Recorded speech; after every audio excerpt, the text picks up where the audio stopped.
আমি তোমার কাছে অপ্রিয় বলে যে পৃথিবীর সব মানুষগুলোর কাছেই আমি অপ্রিয় তা কিন্তু না।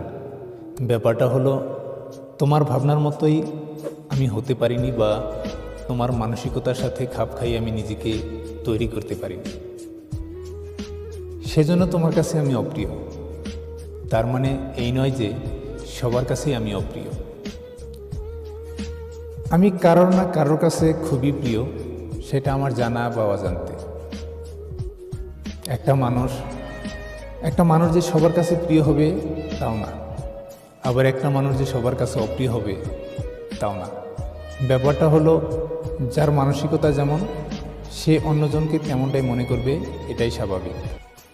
ভেবো না তুমিও সবার কাছে অপ্রিয়, তুমিও কারো না কারোর কাছে খুবই প্রিয়। একটা মানুষ যে সবার সাথে মিশতে পারবে, সবার মন